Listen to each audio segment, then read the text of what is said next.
En France comme à l'international, les études convergent. Les cas de cancer augmentent chez les moins de 40 ans. Comment expliquer que cette maladie frappe désormais des populations plus jeunes ? Sur 2 décennies, une tendance se dessine chez les 15-39 ans. Des diagnostics apparaissent chez des personnes qui, par leur âge, devraient être épargnées. Le cancer du côlon, par exemple, est celui dont l'augmentation chez les jeunes est la plus frappante. Et en ce mois d'octobre rose, le cancer du sein progresse chez les femmes de moins de 40 ans et même chez celles de moins de 35 ans. Il y a les coupables bien identifiés, l'alcool, le tabac, mais aussi d'autres suspects qui émergent. L'alimentation et les polluants environnementaux, bien que leur rôle exact reste difficile à mesurer. Comment faire face à cette hausse des cancers chez les jeunes adultes ? Cancer, le péril jeune. Emmanuelle Fourme, bonjour. Bonjour. Vous êtes oncogénéticienne et épidémiologiste à l'Institut Curie. Cindy Neuzillet, bonjour. Bonjour. Vous êtes gastro-entérologue et oncologue des cancers digestifs à l'Institut Curie. Merci à vous deux d'avoir accepté notre invitation ici, dans nos studios à France Culture. Et merci à vous qui êtes là à l'écoute, en direct ou à toute heure en podcast. Vous pouvez nous suivre et vous abonner sur le fil podcast de l'appli Radio France, mais aussi sur notre compte Blue Sky. Tous les jours, nous postons pour vous de nombreuses ressources complémentaires. C'est à retrouver sur notre compte @CQFD. Alors, quel type de cancer augmente le plus dans cette population de jeunes adultes ? Quelles sont les causes qui expliquent cette augmentation ? Quels sont les programmes mis en place pour mieux comprendre ce phénomène ? Nous sommes ensemble 1 heure pour répondre à ces questions. Mais on commence avec notre archive du jour et nous sommes en 1949. Bien des gens s'imaginent que le cancer est strictement l'apanage des gens âgés. Or, rien n'est moins exact. Les tumeurs malignes se développent couramment chez des adultes jeunes et même chez des enfants qui viennent de naître. Cette notion, qui pourrait sembler surprenante, est pourtant vieille et peut-être comme le monde. En tout cas, au plus lointain de notre documentation, on retrouve des cancers osseux indiscutables chez des momies d'Égyptiens adolescents et qui vivaient 4000 ans avant notre ère. La fréquence du cancer chez les jeunes était pourtant méconnue de nos devanciers. L'innovation de cette idée entraîne 2 corollaires primordiaux. Le premier est d'ordre dogmatique. Hier encore, en effet, sinon aujourd'hui, certains théoriciens soutenaient que le cancer ne pouvait être que l'aboutissant de remaniements tissulaires successifs et de longues évolutions. Cette théorie devient difficilement compatible avec l'éclosion de cancer dans les organismes tout jeunes. Le second corollaire est d'ordre pragmatique. Faute de songer qu'un tout jeune adulte ou bien un petit enfant peuvent être atteints de tumeurs malignes, on méconnaît le diagnostic de celle-ci pendant très longtemps, trop longtemps, pour qu'un traitement puisse intervenir au stade de la possible guérison. Et précisément, parce que le cancer insoupçonné n'est pas toujours identifié, les statistiques actuelles pèchent par défaut. Et nous sommes loin d'avoir encore une notion de quelque précision sur la fréquence du cancer dans le jeune âge. Voilà un extrait de l'émission L'heure de culture française diffusée sur la RDF en 1949 et la voix de René Huguenin, cancérologue. Emmanuelle Fourme, on l'entendait dire, le cancer n'est pas l'apanage des plus âgés. Effectivement, c'est vrai. Et donc, Huguenin, c'était l'ancien nom de notre centre, de l'Institut Curie Saint-Cloud d'ailleurs. Et c'est vrai que le cancer pouvait toucher des enfants ou des adolescents, depuis probablement assez longtemps. C'est pas tout à fait la question aujourd'hui, parce que ça, on le sait. La question, c'est plutôt l'augmentation de l'incidence qui a été identifiée, pas tant chez les enfants et les adolescents, mais plutôt chez les adultes jeunes, avec des cancers qui correspondent à des cancers qu'on a habituellement plutôt âgés. Âgés en tous les cas à partir de l'âge de 50 ans, on va dire. L'incidence, c'est le nombre de diagnostics sur une période donnée, c'est ça ? Alors, ça, c'est très intéressant. Le taux d'incidence, en effet, pour tout de suite... Oui, pour tout de suite repréciser les choses. Dans les différentes études, il y a en général 2 indicateurs de la fréquence des cancers ou des maladies en général qui sont donnés. Il y a le nombre de cas incidents. Donc ça, c'est un comptage, un dénombrement du nombre de cas. ça ne tient pas compte de l'évolution d'un éventuel risque.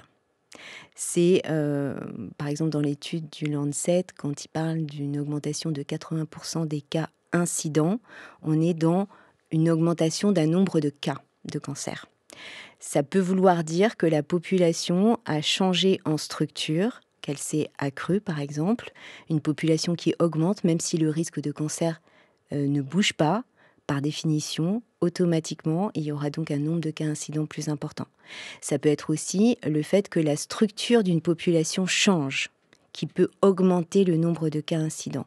Par exemple, une population qui vieillit, donc qui s'accroît et qui vieillit, comme le cancer est quand même globalement une maladie qui est liée à l'âge, par définition, on peut avoir une augmentation du nombre de cas incidents quand la structure de la population change. Et on va revenir évidemment dans quelques instants en détail sur ces outils en épidémiologie et sur ces études. Mais je voudrais également votre réaction, Cindy Neuzillet, à l'écoute de cette archive. C'est vrai que là, comme ça, quand on dit cancer, traditionnellement, on imagine que c'est pour les personnes les plus âgées. L'âge, c'est le facteur de risque. Oui, alors je pense qu'il est aussi important de rappeler que d'un point de vue de physiopathologie, de cause des cancers, les cancers de l'enfant sont une entité à part parce qu'ils ne sont pas causés de la même manière que les cancers de l'adulte plus âgé par des agressions d'une manière ou d'une autre sur l'organisme. Ils ont des mécanismes qui sont différents et donc il ne faut pas se dire qu'avec une évolution éventuellement des cancers chez les adultes jeunes, ça veut dire qu'on va voir apparaître des cancers chez les enfants. Encore une fois, c'est vraiment deux entités distinctes. Et là, dans le propos de l'archive, je pense qu'il faisait plutôt référence à ces cancers pédiatriques qui existent, qui sont une réalité et qui sont aussi une expertise de l'Institut Curie, mais dont il faut bien distinguer en fait du sujet d'aujourd'hui qui est vraiment celui des cancers de l'adulte jeune et dont les mécanismes en cause sont différents. Et tout à fait. Aujourd'hui, on va parler en effet plutôt des 15-39 ans, adolescents, jeunes adultes. Peut-être pourquoi, pour revenir quand même un peu sur les fondamentaux, Cindy Neuzillet, pourquoi les personnes plus âgées ont-elles plus de cancers que les plus jeunes, que les jeunes adultes? Alors ça, c'est parce que le cancer, à la base, c'est une maladie génétique de la cellule en fait du corps humain qui va voir son livre pour fonctionner, qui en fait, son manuel d'utilisation en fait repose dans ses gènes, qui au cours de la vie vont pouvoir se voir abîmés par un certain nombre d'agressions qui peuvent être causées par les UV, pour les cancers de la peau, par le tabac, par l'alcool.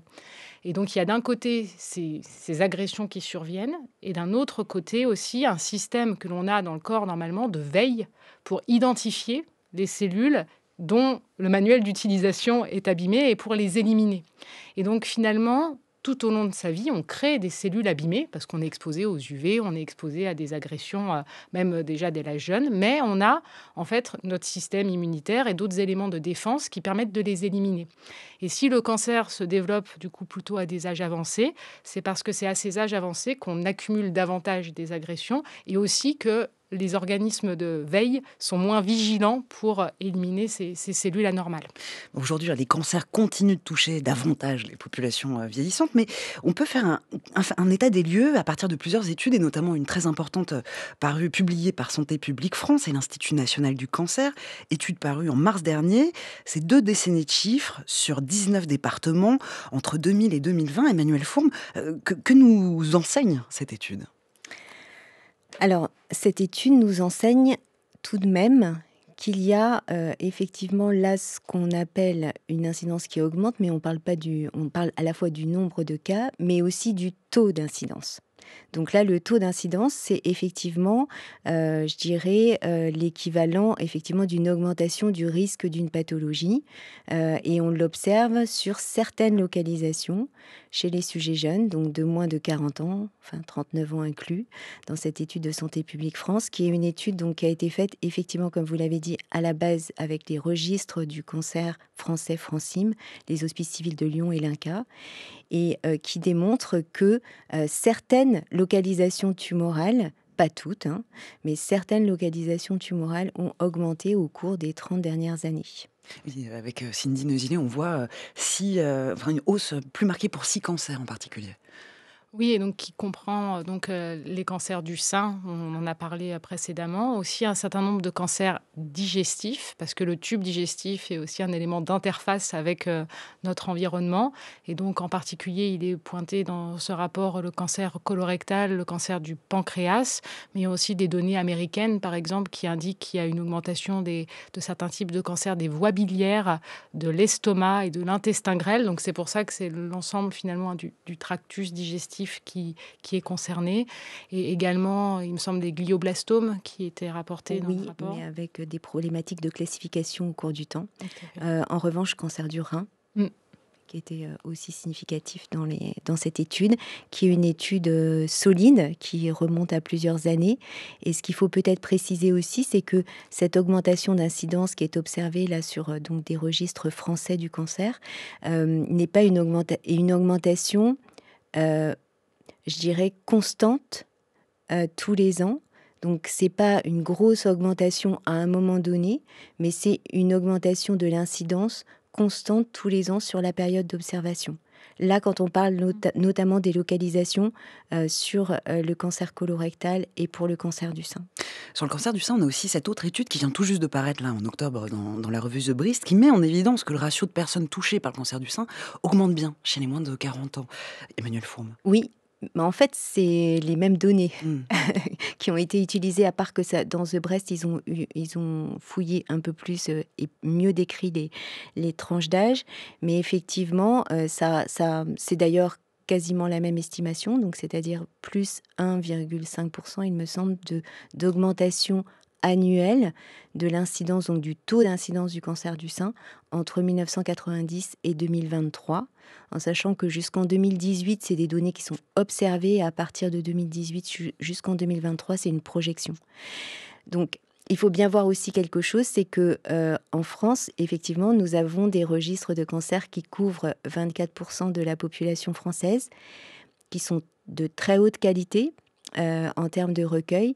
Et les extrapolations, c'est-à-dire tout ce qu'on est en train de dire sur ce qui se passe au niveau de l'Hexagone et les extrapolations du nombre de cas incidents notamment et des taux d'incidence sont faits sur la population française. Et on ne sait pas si les 24% qui sont observés et recueillis sont vraiment représentatifs. On le sait d'ailleurs en fait qu'ils ne sont pas tout à fait représentatifs, puisque par exemple les grosses zones urbaines ne sont pas dans les registres du cancer. Et donc, du coup, ce que je veux dire, c'est que il y a une perspective de faire un registre national qui a été voté. Peut-être pas le décret d'application, mais enfin, en tous les cas, la loi. Et un registre national aura aussi, du coup, toute une série d'avantages sur d'abord une couverture nationale et en plus, je dirais des précisions peut-être de diagnostic qui seront un petit peu plus affûtées que celles dont on dispose aujourd'hui. Mais juste pour revenir sur l'histoire du cancer du sein, donc effectivement, là, on voit une augmentation qui est quand même constante chez les femmes jeunes et avec ça reste un cancer qui est bien sûr moins fréquent que les femmes de plus de 50 ans, puisqu'il faut savoir en France qu'à peu près 80% des diagnostics de cancer du sein sont faits après 50 ans. Donc il y a 20% des cancers du sein qui sont faits avant l'âge de 50 ans et une partie avant l'âge de 40, qui est un peu en augmentation. Là, on parle de chiffres qui concernent la France. On a aussi cette étude du BMJ, un British Medical Journal Oncology, en 2023. Là, à l'échelle mondiale, on voit que le nombre de nouveaux cas de cancer chez les moins de 50 ans a augmenté de près de 80% en moins de 3 décennies. On est passé de 1,82 million en 1990 à 3,26 millions en 2019.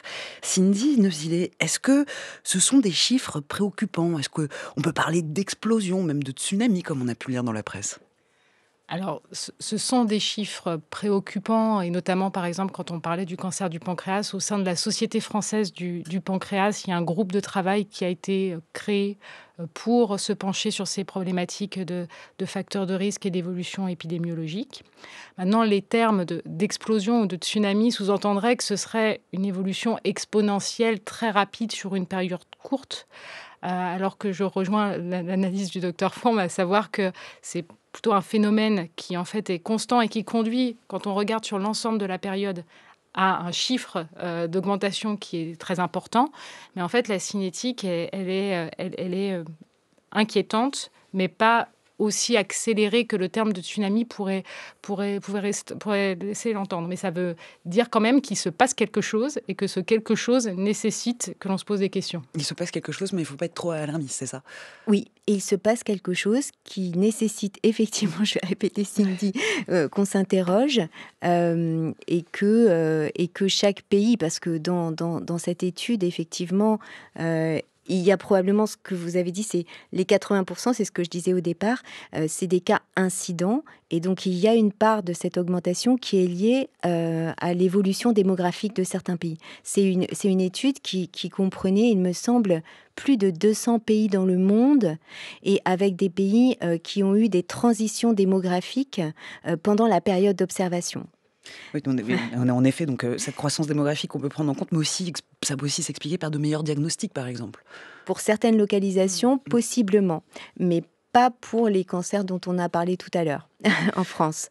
En tout cas, on voit bien une hausse constante, annuelle, de certains cancers chez les plus jeunes, dont on n'explique pas précisément l'évolution, mais plusieurs facteurs sont connus. Comment expliquer cette augmentation? C'est ce dont on va parler dans quelques instants.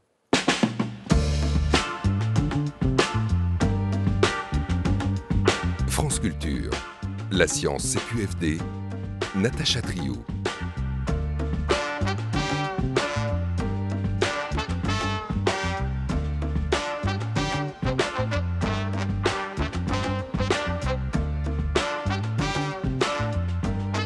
Comment comprendre le rajeunissement des malades du cancer? C'est la question que l'on se pose en direct sur France Culture avec Emmanuel Fourme et Cindy Neuzil. On vient de voir, on a évoqué plusieurs études qui font état d'une augmentation de l'incidence de cancer chez les jeunes Français. Alors pour amorcer des explications, il y a plusieurs facteurs qu'on connaît, qui sont déjà bien connus. Quels sont-ils, Cindy Neuzil? Alors, il y a un certain nombre de facteurs environnementaux, on en parlait, qui peuvent être à l'origine des cancers, notamment, donc là, si j'en reviens sur les cancers digestifs, par exemple, parce que les facteurs de risque ne sont pas les mêmes pour les différents cancers, donc je pense qu'on est un petit peu obligé de faire aussi par thématique. Cas par cas. Exactement. Mais donc, on sait que la consommation de tabac et la consommation excessive d'alcool sont des facteurs de risque établis de cancer au même titre que l'obésité et l'inactivité physique, qui sont des problématiques de nos sociétés modernes.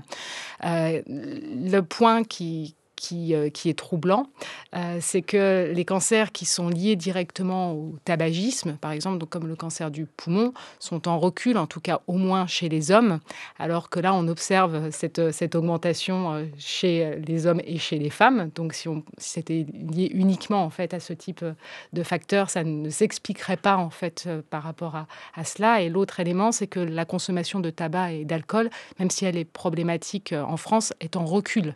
Donc, c'est aussi un élément qui fait penser que, bien sûr, il est très important de rappeler ces facteurs de risque modifiables, parce que ce sont des facteurs de risque sur lesquels on peut agir par notre comportement pour réduire le risque de cancer et donc lutter contre la consommation de tabac, d'alcool, le surpoids, l'obésité, l'alimentation transformée, l'inactivité physique sont des messages de santé publique extrêmement importants, mais ils n'expliquent pas à eux seuls l'augmentation du nombre de cas que l'on observe.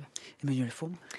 Et oui, et juste aussi pour rajouter qu'en plus, de toute façon, ces messages sont très importants parce qu'ils préviennent aussi d'autres types de maladies qui peuvent se développer plus tard dans la vie, comme les maladies cardiovasculaires ou le diabète. Donc voilà, il y a toujours intérêt à les répéter.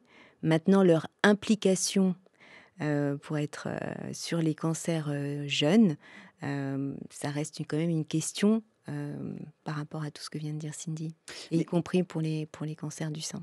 Et vous avez évoqué des facteurs de risque comme l'obésité, le surpoids, la sédentarité. Dans quelle mesure ces facteurs-là sont-ils des facteurs de risque? Par quel mécanisme, vous Oui. voulez dire?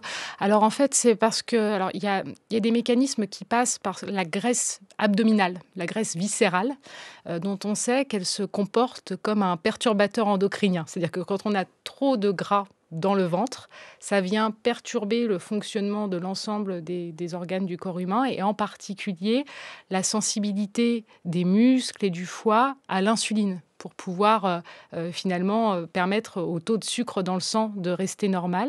Et donc pour compenser, les taux d'insuline augmentent beaucoup et on sait que l'insuline en soi, quand elle est présente en excès, pas l'insuline qu'on prend en traitement quand on a un problème de diabète, mais le fait d'avoir des problèmes métaboliques qui donnent en fait un excès d'insuline dans le corps, est un facteur qui est pro-tumoral. Et donc, c'est par ce mécanisme de la graisse abdominale en excès qu'il y a une part du mécanisme qui se joue.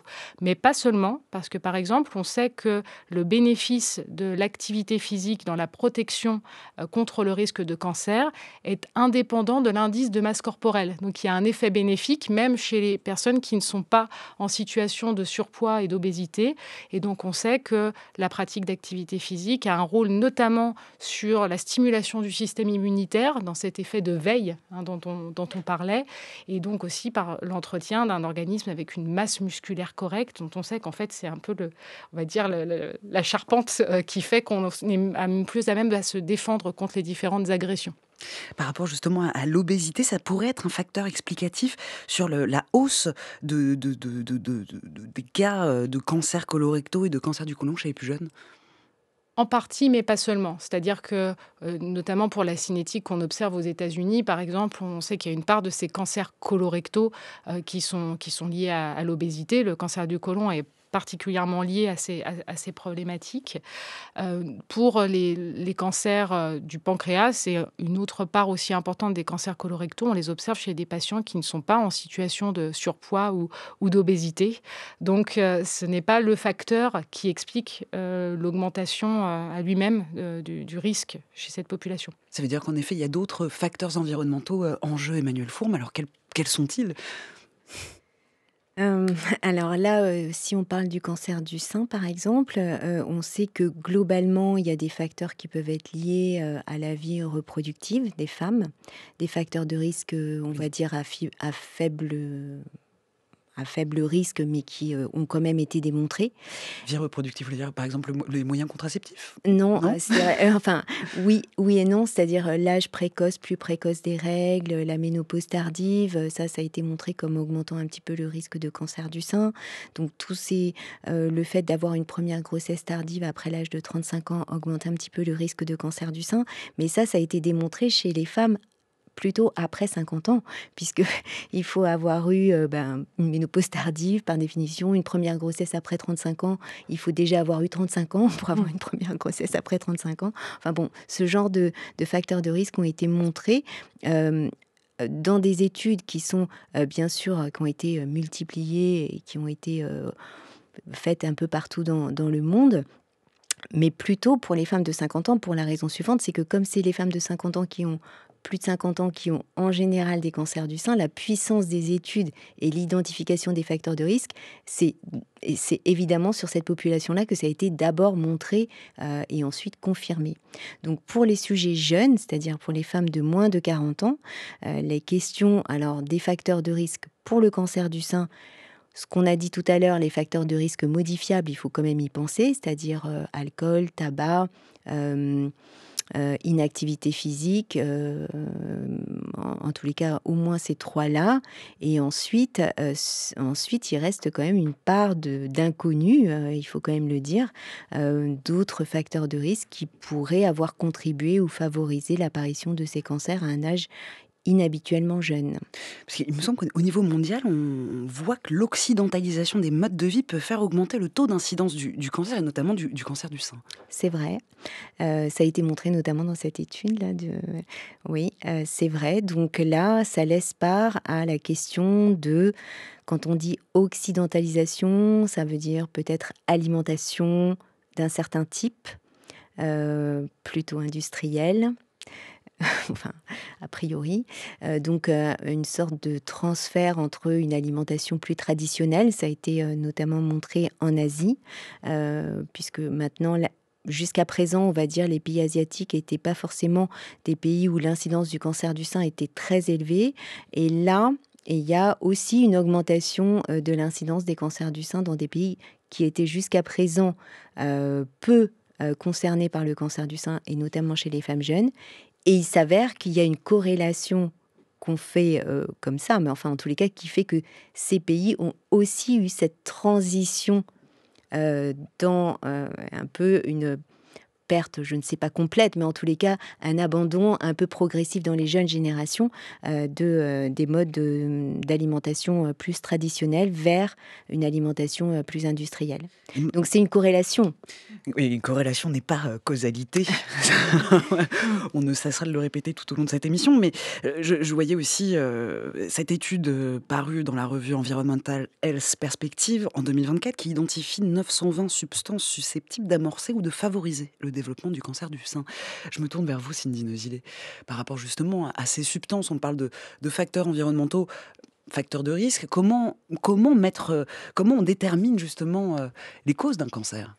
Alors, on touche là la grande complexité du problème, en fait. C'est-à-dire que c'est très difficile de pouvoir identifier un agent qui soit coupable et qu'il est très probable que c'est un cocktail de facteurs. Hein. C'est comme on dit dans les accidents d'avion, c'est la théorie du Gruyère. Il faut qu'il y ait un cumul en fait, de choses pour qu'on arrive à l'événement. Là, c'est la même chose pour le cancer. C'est la rencontre d'un individu avec une susceptibilité probablement constitutionnelle à certaines agressions, à mal tolérer certaines agressions, qui sont probablement différentes des gènes impliqués dans la prédisposition au cancer et qu'on connaît déjà. Hein. C'est pour ça que ça touche les cancers du sujet jeune. Pour les cancers digestifs, en tout cas, touche des individus qui ne sont pas dans des familles avec des historiques de cancer digestif pour autant. Sur quoi arrivent des agents d'agression et des barrières pour lutter contre ces agressions qui sont diminuées. Et donc, comme on le disait, les facteurs de susceptibilité, on les connaît moins bien que les gènes de prédisposition au cancer. Donc, on ne sait pas pourquoi tel individu, quand il va être exposé à une substance, va faire un cancer et pas l'autre. Donc, on a cette première complexité-là. La deuxième complexité, c'est qu'il y a de multiples agents qui peuvent être en cause dans des agressions. Et donc, sur ça, il y a beaucoup de modèles expérimentaux animaux qui montrent que les pesticides, les PFAS, les microplastiques sont des agents qui causent des dommages sur les cellules et peuvent avoir un effet mutagène. Mais après, derrière, on est censé avoir aussi des mécanismes, on disait, de réparation. Et donc, il peut y avoir d'autres agents qui interviennent dans l'affaiblissement de ces phénomènes de réparation, même s'ils ne sont pas eux-mêmes directement cancérogènes. C'est là que se pose la question de tout ce qui est perturbateurs endocriniens, agents qui agissent sur le microbiote, les rôles des antibiotiques dans l'enfance. Et tout ça n'est absolument pas démontré, ce sont des pistes, mais la grosse difficulté, c'est comment modéliser tout ça. C'est-à-dire qu'on a différents systèmes d'approche en épidémiologie, je pense qu'Emmanuel pourra mieux en parler de moi, mais on a d'un côté des modèles animaux, mais qui sont souvent une simplification du coup de fait de la situation. Et puis après, concernant les données chez l'humain, finalement, on a soit des situations, on a des cohortes cas témoins. Et donc, par exemple, si on prend le cas dans les cancers du pancréas, on voit qu'il y a chez les cas certaines substances qui peuvent être plus représentées que chez les témoins. Mais on sait que le niveau ultime de démonstration, c'est quand on a des cohortes exposées et non exposées, finalement. Et ça, pour le coup, on n'en dispose pas vraiment, mais tu as certainement un commentaire à faire dessus. Et oui, et puis oui, tout à fait. Je peux donner l'exemple pour le cancer du sein, puisqu'on a des collègues de l'Institut Curie qui se sont penchés sur, par exemple, l'exposition au biphénol A et risque de cancer du sein. Ça a été publié il y a quelques années. Et là, on touche à la limite. Parce que, donc, effectivement, d'un point de vue expérimental, on a des convictions, et c'est démontré que ça peut entraîner des anomalies au niveau des cellules mammaires, donc dans le génome des cellules mammaires des animaux. In vitro, il y a donc un potentiel carcinogène. Et ensuite, on passe à l'humain.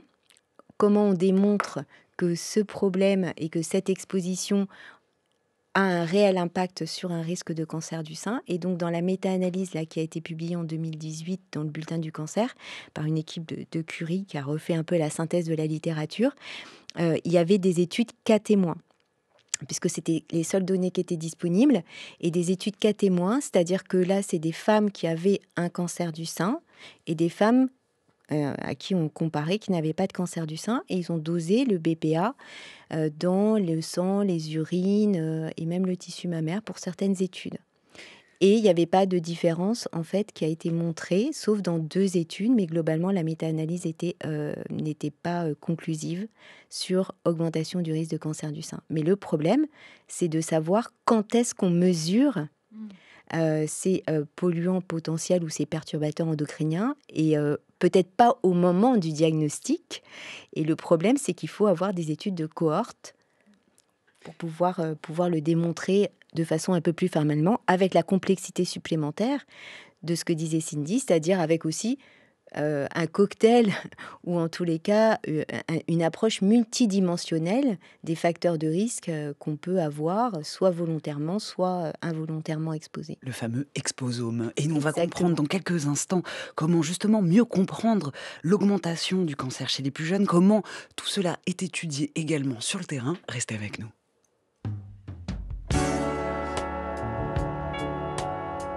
All of your life between heaven and hell, a great big fictitious game.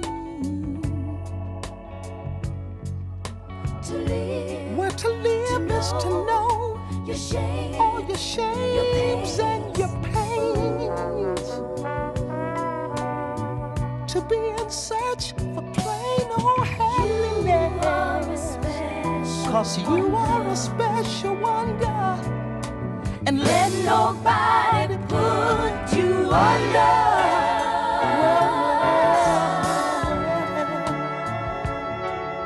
Whenever your friends, they have their doubts in you,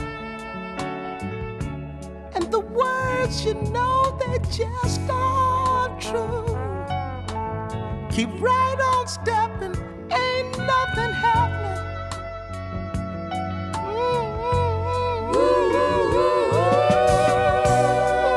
Never say you can't survive. Life is for a fruitful turning. may love May love forever keep us learning.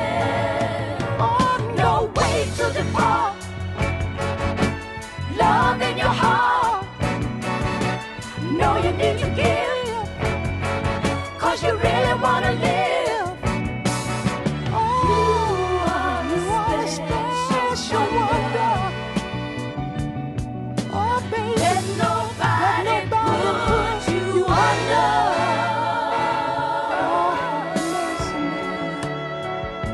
Curtis Mayfield, Never Say You Can Survive. Nous parlons en direct sur France Culture de cancer chez les plus jeunes en compagnie de nos 2 invités du jour. Emmanuelle Fourme, épidémiologiste et oncogénéticienne à l'Institut Curie, et Cindy Neusillet, gastro-entérologue et oncologue des cancers digestifs à l'Institut Curie. Selon les spécialistes du centre Gustave Roussy, 11% des cancers du côlon et 23% des cancers du rectum surviendront chez des patients de moins de 50 ans d'ici à 2030, et les cancers gastro-intestinaux deviendront la 2e cause de mortalité liée au cancer. Alors comment étudier sur le terrain l'augmentation de ces cancers chez les plus jeunes? On poursuit avec le reportage du jour.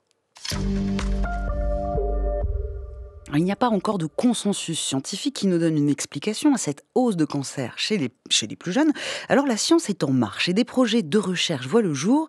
C'est le sujet de notre reportage aujourd'hui. C'est avec vous, Loïc Dutoit. Bonjour. Bonjour Natacha. Vous êtes rendu au centre de lutte contre le cancer Gustave Roussy à Villejuif, où l'on développe un projet de recherche pour mieux comprendre justement l'apparition de cancers digestifs chez les jeunes. Et ce projet s'appelle YODA. YODA, c'est un acronyme anglais pour parler d'adénocarcinome digestif précoce. L'adénocarcinome, c'est une tumeur maligne qui affecte les cellules glandulaires de certains organes. En l'occurrence, ici, YODA s'intéresse aux tumeurs des organes digestifs.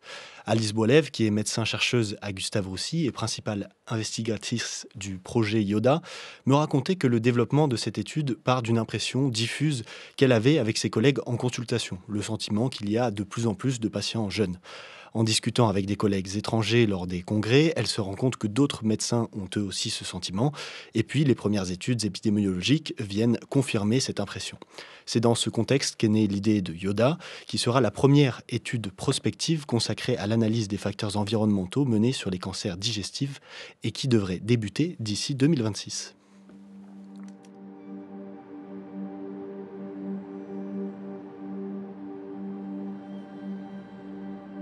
Plusieurs études valident cette impression qu'on avait d'augmentation des cancers des sujets jeunes dans les cancers digestifs, et notamment pour les 3 plus fréquents et impactants d'entre eux, le cancer du côlon et du rectum, le cancer de l'estomac et le cancer du pancréas.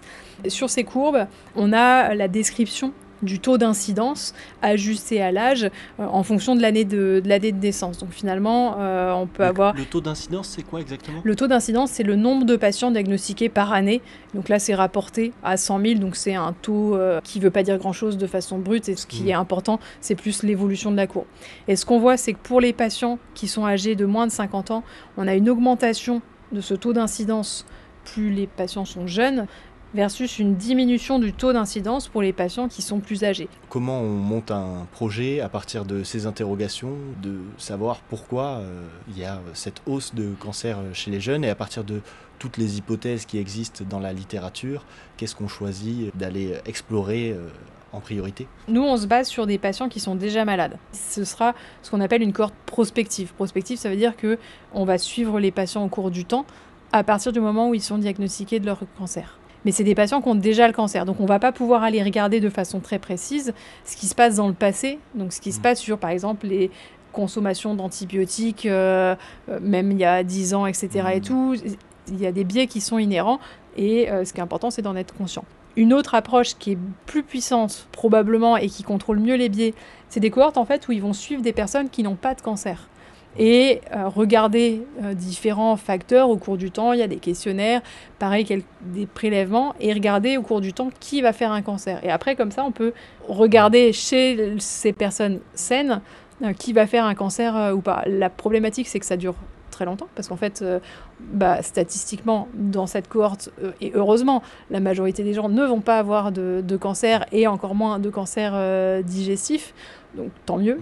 Et donc pour avoir une certaine puissance statistique, il faut avoir suffisamment de cas, qu'on dit de cas incidents. Et donc pour l'instant, c'est pas le cas dans ces cohortes, en tout cas d'un point de vue statistique, c'est pas encore assez robuste. Donc entre guillemets, il faut encore attendre le suivi pour pouvoir avoir assez de cas, et donc ça ne permet pas à l'heure actuelle de pouvoir répondre à notre question, d'où notre idée de pouvoir commencer déjà avec les patients qu'on va avoir nous en consultation. De donner quelques éléments de réponse avec quelques éléments plus rapide. Voilà, avec une méthode qui est plus rapide, qui a des biais, qui répondra clairement pas à toutes les questions, mais notre objectif c'est déjà de renforcer certaines pistes, certaines hypothèses, et peut-être en fait amener d'autres questions. C'est en recherche très souvent le cas, mais en tout cas de pouvoir commencer assez rapidement en effet. Concrètement, l'étude se déroulera ainsi.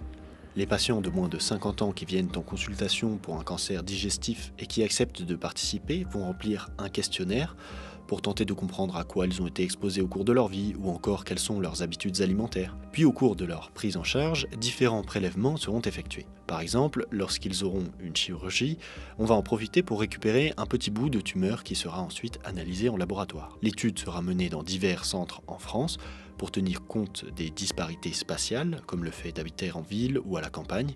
Il faut donc que le protocole soit très strict parce qu'il devra être appliqué partout de la même manière. Pour le faire, Alice Boilève et ses collègues ont d'abord repris ce qui se faisait pour d'autres cohortes d'études en oncologie, puis ils ont ajouté tout un tas d'analyses spécifiques aux patients jeunes. Nous, la partie de financement qu'on a, elle va nous servir justement à financer les analyses spécifiquement pour les patients jeunes, notamment les prélèvements pour aller regarder les polluants environnementaux, typiquement dans la graisse viscérale, dans les cheveux, ou même parfois dans les urines ou dans le sang. Ça, c'est des prélèvements qu'on fera spécifiquement pour les patients de moins de 50 ans, par exemple.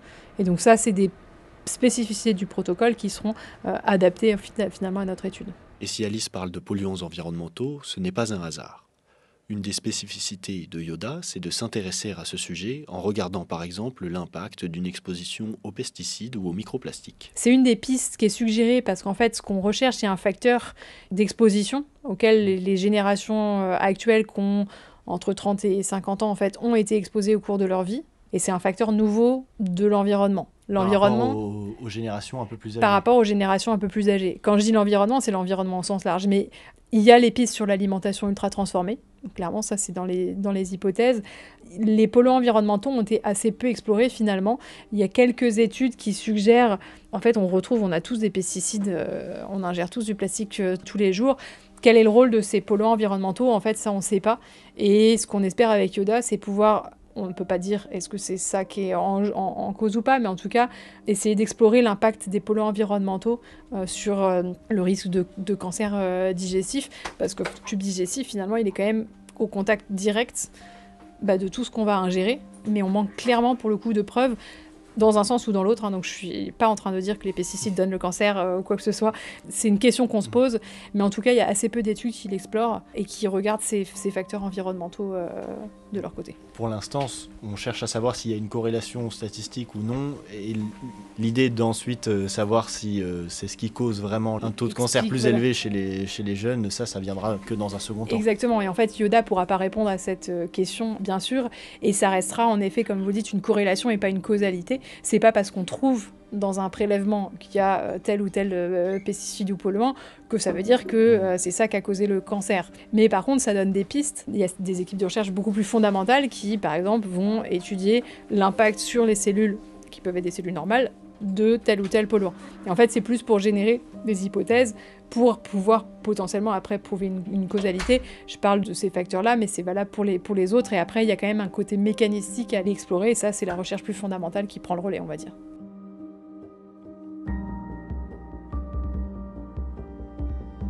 Merci Loïc Dutoit. Nos reportages loin du studio, c'est notre collection La Science au Labo. C'est à podcaster sur l'application Radio France.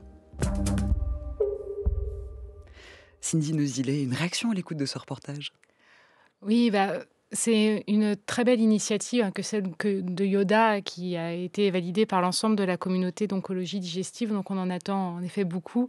Je pense qu'Alice Boilet va bien résumer les limites en fait face auxquelles on se retrouve dans ce type de situation, à savoir que lorsque l'on découvre par exemple qu'il y a 80% des sujets jeunes atteints de cancer du côlon qui sont exposés à une substance X. La problématique, c'est qu'on ne trouve que ce qu'on cherche, et donc on ne connaît pas quel est le taux d'exposition de base du reste de la population, donc que ce soit des personnes du même âge qui ne font pas de cancer ou des personnes plus âgés qui développent ce même type de cancer. Et donc, ça fait toucher du doigt toute la problématique de comment on établit ces corrélations pour pouvoir établir le fait qu'il y a un risque. Parce qu'on parle d'exposition qui remonte à plusieurs années, par dizaines d'années en arrière. Le cancer n'est pas une maladie qui se forme sur une exposition des dernières semaines ou des derniers mois. Donc, c'est pour ça que c'est très difficile de pouvoir la documenter finalement. Et les travaux de Mathias Brugel, notamment, ont montré que, par exemple, pour les pesticides, y compris les sujets sains, tout le monde était contaminé par les pesticides et par des molécules qui étaient interdites depuis très longtemps et qui restent, en fait, dans l'organisme. Et donc, l'établissement de la preuve, les modèles statistiques nécessitent vraiment que tout le monde réunisse ses forces, parce que, finalement, il ne va pas y avoir une étude. Ça va être un faisceau d'arguments par différents éléments. D'un côté, des éléments mécanistiques, de l'autre, des éléments d'observation entre des cas témoins, mais qui sont vraiment la première pierre, mais c'est pas ça qui nous permet vraiment d'établir de façon définitive. Et la question qui se pose, c'est de se dire, est-ce qu'il faut attendre cette confirmation définitive pour prendre des mesures? Je pense qu'on peut raisonnablement dire, au même titre qu'on disait que les facteurs modifiables étaient des facteurs importants sur lesquels agir pour une bonne santé de façon globale, et bien que de limiter l'exposition à des substances potentiellement toxiques ne peut être que bénéfique. Oui, on n'a peut-être pas besoin d'attendre de comprendre tous les mécanismes de cancérogénèse pour établir des mesures de réaction, Emmanuelle Fourme. Oui, mais tout à fait. Et je dirais surtout avec le nombre de produits, enfin sur l'étude que vous avez citée en préambule, ça va être trop compliqué et très long. Il faut continuer, c'est sûr, les efforts pour comprendre, mais peut-être, c'est sûr, prendre des mesures de limitation d'exposition. Et l'idée aussi, c'est peut-être de les faire sur certaines périodes de la vie où la susceptibilité apparaît plus élevée, comme par exemple chez les femmes enceintes et pendant l'enfance. Alors, quel plan d'action mettre en place par les pouvoirs publics? Restez à l'écoute.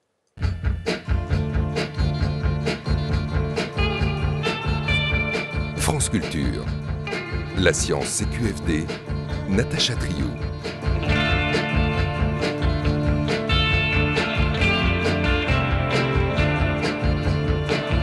En direct sur France Culture avec Emmanuel Fourme et Cindy Neuzillet. Nous parlons de la hausse des cancers chez les 15-39 ans. On n'a pas encore dit que le pronostic des cancers précoces est souvent moins favorable. Pour quelles raisons, Cindy Neuzillet ? Alors, il y a plusieurs éléments qui se combinent là aussi. La première chose, c'est que le diagnostic chez ces patients jeunes est souvent retardé parce que quand vous avez 30 ans et que vous allez voir votre médecin traitant parce que vous avez mal au ventre, c'est pas le premier diagnostic auquel va penser le médecin traitant. Et d'un point de vue statistique, il a raison, en fait. Mais il faut savoir être vigilant si ces douleurs sont inhabituelles, accompagnées de signes d'alerte pour aller les explorer, mais ça explique que souvent il y a dans l'histoire des patients jeunes une forme d'errance diagnostique initiale où ils ont dû consulter à plusieurs reprises avant que les investigations diagnostiques soient déclenchées, et pendant ce temps-là la maladie malheureusement évolue, et donc le plus souvent le diagnostic il est porté tardivement lorsque la maladie est déjà très bruyante d'un point de vue symptomatique. Après il y a une part de biologie qui pourrait être différente. On sait que certains de ces cancers digestifs du jeune, par exemple, peuvent avoir des évolutions plus agressives et moins bien répondre au traitement. Mais ça se combine aussi avec la notion des facteurs environnementaux, parce que, par exemple, on parle ces facteurs d'environnement comme en jeu dans la genèse du cancer, mais ils pourraient aussi intervenir dans une biologie différente du cancer et potentiellement une résistance au traitement, et qui là est un champ autre d'investigation, mais qui est tout aussi intéressant parce que ça pourrait ouvrir aussi des perspectives d'un point de vue thérapeutique de s'intéresser à ces éléments-là. Du côté du cancer du sein également, Emmanuel Fourme, on voit que les femmes jeunes sont plus susceptibles de développer un cancer du sein plus agressif, au pronostic plus défavorable. Alors comment ça se passe sur le terrain ? Comment on prend en charge des patientes ? Est-ce qu'une patiente de 20 ans est prise en charge de la même façon qu'une patiente de 50 ans ? Est-ce que... Bien, pour les traitements du cancer du sein, c'est quand même très adapté aux caractéristiques tumorales, à l'extension de la maladie, donc, et à l'âge. Mais je dirais qu'en termes de prise en charge thérapeutique, c'est...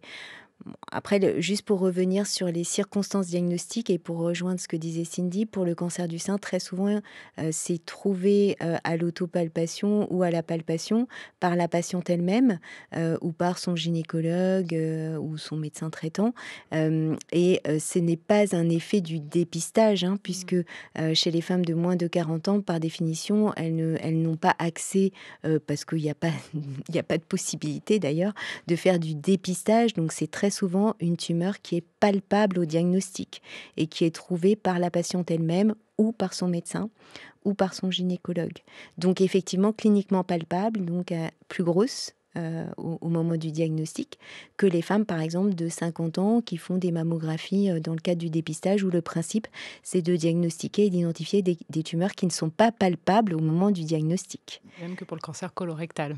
C'est ça. J'allais me tourner vers vous également, Cindy Neuzillet. Comment, parce que vous êtes quand même de front sur ce terrain-là, comment, et vous voyez des patients jeunes tous les jours. Sur l'adaptation de la prise en charge. Tout à fait. Alors, c'est... En fait, il y a certains éléments, notamment de dose-intensité des traitements, des doses de traitements qu'on peut administrer qui, des fois, peuvent être plus importantes. Du coup, en tout cas, on peut avoir plus de facilité à administrer des traitements optimaux, on va dire, que chez des populations plus âgées et plus fragiles. D'un autre côté, ça se combine avec des symptômes qui peuvent être plus marqués du fait du stade au diagnostic qui est plus avancé, et donc qui peuvent à l'inverse du coup fragiliser davantage le patient, et aussi des problématiques psychosociales et de gestion finalement du parcours de vie et du parcours de soins spécifiques au sujet jeune, parce que bien sûr les problématiques en lien avec le travail, avec la vie familiale vont être prégnantes. Avec le projet parental aussi, puisque du coup c'est conseillé, et nous c'est proposé en tous les cas pour les femmes jeunes, et je pense aussi pour les hommes jeunes, d'avoir une consultation en oncofertilité avant le début du traitement, notamment s'il n'y a pas eu de projet parental avant le diagnostic. Là, avec tout ce qu'on vient de dire, en bientôt 1 heure d'émission, quelles sont les pistes, quels sont justement les leviers d'action que vous identifiez pour prendre en charge cette hausse des cas de cancer chez les plus jeunes? Est-ce qu'il faut, là on parlait du dépistage, est-ce qu'il faut par exemple baisser l'âge du dépistage dans le cas du cancer du côlon, par exemple, Cindy Nozilet? Alors, c'est bien de le rappeler que le dépistage du cancer colorectal, en effet, à partir de l'âge de 50 ans, pour ce qui est du dépistage organisé. Dans certains pays, notamment aux États-Unis, il y a eu des expérimentations en abaissant à l'âge de 40 ans et qui a montré qu'on dépistait davantage et qu'on avait un impact, en fait, sur le risque de cancer colorectal et de décès par cancer colorectal. Donc, ça incite à revoir à la baisse l'âge du début du dépistage, en effet. Après, il y a cet aspect de rester vigilant, même chez des patients qui sont en dessous de l'âge du dépistage, puisque si on abaisse de 50 à 40 ans, ça ne réglera pas le problème des patients entre 20 et 39 ans dont on parlait en fait au début. Et donc, je pense qu'il y a une part aussi de serait-ce que dans la formation de nos jeunes collègues, en fait, parce qu'on nous apprenait dans notre formation à nous que le cancer, ça devait être quelque chose auquel on ait une sonnette d'alarme dans notre tête dès lors qu'on avait un cas clinique avec un patient de plus de 50 ans. Et en fait, c'est un réflexe quand on a un symptôme anormal chez quelqu'un de plus de 50 ans de se dire il faut que je traque le cancer. Et en fait, c'est pas dans les réflexes sous-corticales du médecin de ville de penser au cancer chez des sujets plus jeunes. Donc, je pense qu'il y a une part de pédagogie aussi par rapport à ça. Emmanuel Oui, Fronde. et c'est aussi vrai donc pour le cancer du sein. La question en ce moment, c'est effectivement, on sait que à partir de 50 ans, en France, le dépistage organisé ne recrute pas énormément puisque le taux de participation est un peu en dessous de 50%. Donc, il y a à la fois de remotiver et de peut-être adapter, faire un dépistage du cancer du sein qui est un petit peu plus personnalisé et adapté au risque. Donc ça, c'est un peu on va dire les axes en ce moment de réflexion, de l'abaisser cet âge. Comme le dit Cindy pour le cancer colorectal, il y a des discussions pour savoir si on doit l'abaisser à 45 ou à 40 ans. Là, on parle de gens d'une façon générale. Et puis, même chose pour les femmes plus jeunes, de moins de 40 ans, la vigilance de la femme elle-même, de connaître ses seins, de consulter si jamais entre 2 consultations, entre son gynécologue annuel, il y a quelque chose d'anormal, d'aller consulter. On va quand même dire que malgré tout, le cancer du sein et les cancers chez les jeunes, ça reste quand même une pathologie rare dont il faut prendre conscience et aller consulter si toutefois il y a un symptôme anormal qui dure et qui paraît anormal pour le jeune. Une touche optimiste quand même pour finir cette émission. On voit que l'incidence de certains cancers a diminué en 20 ans, par exemple les mélanomes. Et ça montre que justement les mesures de prévention fonctionnent. Alors après, concernant les polluants environnementaux, il faut évidemment une action publique, mais tout ça dépend évidemment du pouvoir politique. Merci à vous deux de nous avoir accompagnés tout au long de cette heure. Tout de suite, on retrouve la chronique d'Alexandra Delbo. Quels sont les secrets d'un microbiote en bonne santé? C'est la chronique avec Science.